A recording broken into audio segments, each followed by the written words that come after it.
ಆತ್ಮೀಯ H16 news ಅರ್ಥಾತ್ ಹೇ ಸೀತಾರಾಮಗೆ ಸ್ವಾಗತ. ನಾನು ನಿಮ್ಮವ ಎಂ.ಐ. ಅಥವಾ ಮಲ್ಲಪ್ಪ ಜೋತವ್ರು. ಆದ್ಮೇಲೆ ಉಕ್ರೇನ್ ಅಂದ ತಕ್ಷಣ ನಿಮಗೆ ಗೊತ್ತಾಗ್ಬಿಡ್ತದೆ ನಿಶ್ಚಿತವಾಗಿಯೂ.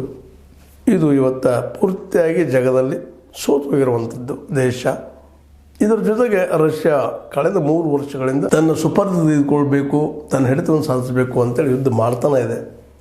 ಸಾಕಷ್ಟು ಹಾನಿ ತನಗೂ ಮಾಡಿಕೊಂಡಿದೆ ಮತ್ತು ಉಕ್ರೇನ್ಗೂ ಮಾಡಿದೆ. ಉಕ್ರೇನ್ ಜನ ಇವತ್ತು ರಷ್ಯಾವನ್ನು ಬೆಳಗ್ಗೆ ಎದ್ದ ತಕ್ಷಣ ಹಿಡಿಶಾಪ್ ಹಾಕಿದೆ ಇಲ್ಲವೇ ಇಲ್ಲ ಅನ್ನೋಂಥ ಮಾತು.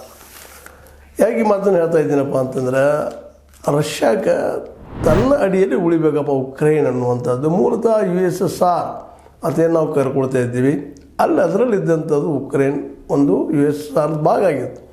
ಇವತ್ತು ಸಿಡೋದು ಸ್ವತಂತ್ರ ದೇಶ ಆಗಿದೆ, ಸ್ವಂತ ನಿರ್ಧಾರ ತೆಗೆದುಕೊಳ್ಳಿಕತ್ತದ. ಜೊತೆಗೆ ನ್ಯಾಟೋದೊಂದಿಗೆ ತನ್ನ ಸಂಬಂಧವನ್ನು ಹೆಚ್ಚು ಮಾಡ್ಕೋಬೇಕು, ಅಮೆರಿಕೆಯೊಂದಿಗೆ ತನ್ನ ಸಂಬಂಧವನ್ನು ಹೆಚ್ಚು ಮಾಡ್ಕೋಬೇಕು, ಪೂರ್ತಿಯಾಗಿ ರಷ್ಯಾ ಸಂಬಂಧವನ್ನು ಹರಿದು ಹಾಕಬೇಕು ಅನ್ನುವಂಥ ನಿರ್ಧಾರಕ್ಕೆ ಬಂದಿದ್ದರಿಂದಾಗಿ ರಷ್ಯಾ ಸಹಜವಾಗಿ ನನ್ನಲ್ಲಿದ್ದಂಥ, ನನ್ನ ದೇಶದ ಬದಿಯಲ್ಲಿದ್ದಂಥ ಉಕ್ರೇನ್ ಹೋದ್ರೆ ತನಗೆ ಲಾಸ್ ಆಗ್ತದೆ ಅನ್ನೋ ಕಾರಣಕ್ಕಾಗಿಯೋ ಅಥವಾ ಇನ್ನುಳಿದ ಕಾರಣಕ್ಕಾಗಿಯೋ ಯುದ್ಧವನ್ನು ಆರಂಭ ಮಾಡ್ತೀವಿ. ಇವತ್ತಿನವರೆಗೆ 3 ವರ್ಷ ಆಯಿತು.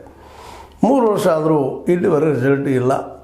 ಪೂರ್ತಿಯಾಗಿ ಸೋತು ಶರಣಾಗಿಲ್ಲ ನಮ್ಮ ಈ ಉಕ್ರೇನ್ ಮತ್ತು ಉಕ್ರೇನ್ ಜನ. ಜೊತೆಗೆ ಅದರ ಅಧ್ಯಕ್ಷ ವ್ಲಾದಿಮಿರ್ ಜೆಲೆನ್ಸ್ಕಿ ಇವರು ಸಹಿತ ಇವತ್ತು ಜೆಲೆನ್ಸ್ಕಿ ಅವರು ನಮ್ದು ಇನ್ನೂ ಅಷ್ಟು ಹಾಗೆ ಹೋಗಲಿ ಅನ್ನುವಂಥ ಮಟ್ಟದಲ್ಲಿದ್ದಾರೆ.